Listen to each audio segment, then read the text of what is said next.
Finalement, la page 5. On a un rapport lait à café de 1 pour 4 quand on a un latte. Donc, un latte, le lait café, c'est du 1 pour 4. Ça veut dire qu'il y a 4 fois plus de café que de lait dans ce genre de breuvage-là. OK?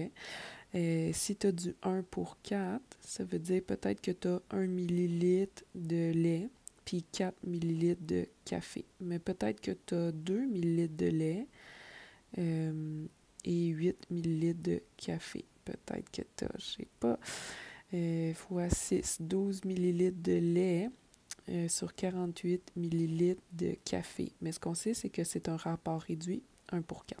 Okay? Pour le cappuccino, bon, il y en a un qui contient 1,5 décilitres de café et 30 millilitres de lait. Bon, déjà, ce que je trouve compliqué ici, c'est qu'on a des décilitres puis des millilitres pour nos unités de mesure. Dès que tu vois ça, tu devrais faire un choix. Soit tu mets les deux en décilitres, soit tu mets les deux en centilitres, soit tu mets les deux en millilitres. Ce serait vraiment 3 bonnes options. Donc, les 2 mesures en décilitres, les 2 en centilitres ou les 2 en millilitres. Donc, il va y avoir plusieurs démarches possibles dans un numéro comme celui-là. Donc là, moi, ce que j'ai choisi, c'est de les mettre en millilitres. Donc, décilitres, si je fais x 10, je suis en centilitres. Si je fais encore x 10, je suis en millilitres. Donc, j'ai 150 millilitres. Okay, donc, tu vas avoir plusieurs transformations d'unités de mesure à faire dans ce chapitre-là. Là, si je veux comparer lequel goûte le plus de lait, on va se parler de stratégie. Tu pourrais comparer avec des numérateurs communs, c'est-à-dire tu mets les deux sur la même quantité de lait. Ou tu pourrais faire des dénominateurs communs qui sont un peu plus populaires. Dénominateur commun, ça veut dire que tu vas comparer les deux breuvages avec le même dénominateur, ça veut dire la même quantité de café.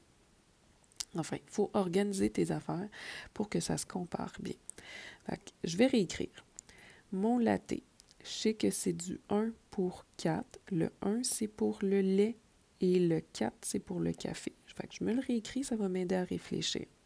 Ensuite, ça, je ne l'avais pas écrit tout de suite. Okay? Juste réorganiser nos données au départ. Après ça, ce que je sais pour l'autre, c'est que c'est un cappuccino.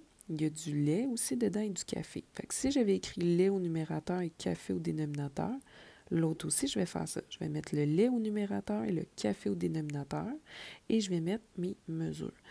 Donc, ce que j'avais, c'était 30 ml pour le lait. Donc, 30 ml pour le lait et 150 ml pour le café. Donc là, ça aide à réfléchir parce que j'ai tout mis en millilitres. Là, quand j'arrive pour comparer 1 pour 4, qui est comme 1 millilitre pour 4 millilitres, avec 30 pour 150, je trouve ça difficile à comparer. Donc, j'ai commencé déjà par réduire ma fraction, ici. J'ai mis du 3 pour 15. Puis là, je me suis dit 4 et 15, ça se compare pas bien. 1 puis 3, ça se compare pas nécessairement bien. Fait que j'ai décidé de mettre les deux sur 60 ml de café. Pour mettre sur 60 ml, c'est x 15 x 15. Puis pour mettre sur 60 ml, c'est x4 x 4. Et là, ces deux rapports-là se comparent bien. Je peux me demander lequel des deux goûte le plus le lait. Bien, le numérateur, c'était le lait. Le dénominateur, c'était une quantité de café. Ici aussi, j'avais mis le lait au numérateur et le café au dénominateur. Donc, lui, j'ai juste 12 ml de lait dans mon 60 ml de café. Lui, j'ai 15 ml de lait dans mon 60 ml de café. Donc, celui qui goûte le plus le lait, c'est le latte. Donc, je fais ma réponse, mais dans la démarche, ça me prendrait les deux rapports pour les comparer. Mais il y en a qui compareraient les rapports en centilitres, il y en a qui feraient la démarche en décilitres, il y en a qui mettraient la même quantité de lait. Donc, il écrirait par exemple que pour le latte, on avait du 1 pour 4.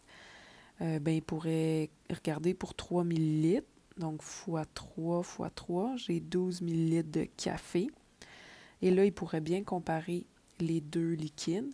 3 millilitres de lait dans 12 millilitres de café, alors que l'autre, c'est 3 millilitres de lait dans 15 millilitres de café. Pour la même quantité de lait, celui-là, il n'y a pas beaucoup de café, donc il goûte plus le lait. C'est comme si son lait était moins dilué. Donc, plusieurs raisonnements possibles, là, mais c'est vraiment à l'infini le nombre de raisonnements que tu peux avoir dans ce chapitre-là. Mais tu devrais arriver à la conclusion que c'est le latte qui goûte le plus le lait. Ça va plus ressembler aux questions du Socrative. Donc, on veut juste simplifier des rapports. Je te demande le rapport de la taille de Gilles à la taille de Muriel. Tu vas chercher tes infos. Gilles, c'est 8 décimètres. Muriel, c'est 124 centimètres. Si tu me réduis 8 et 124, tu n'auras pas bon. Il faut changer les deux sous la même unité de mesure. Donc, je vais y aller en centimètres. Oh, il y a une erreur. Donc, ici, j'aurai 80 cm par rapport à 124 cm. Et là, je peux réduire mon rapport. 80 divisé par 124, si je le mets sous forme de fraction, ça me donne du 20 sur 31. Ah bon, ah bon. Donc ça, c'est la vraie réponse. 20 pour 31. Le prochain, c'était la taille de Babette par rapport à la taille de Gilles. Donc, Babette, c'était 1 mètre. Gilles, c'est 8 décimètres. Si je lui mets les deux en décimètres, donc 10 décimètres par rapport à 8 décimètres, je simplifie mes unités de mesure. Je peux prendre la calculatrice, là, 10 divisé par 8, touche de fraction, ça me donne 5 pour 4, mais sinon, ça se fait mentalement. Hein? 10 huitièmes, ça fait longtemps que tu es capable de simplifier ça en 5 quarts. Mais c'est bon quand même que tu pratiques la calculatrice pour l'examen. Donc, celui-là, je ne vais pas aller le changer dans le PDF. On en discutera ensemble.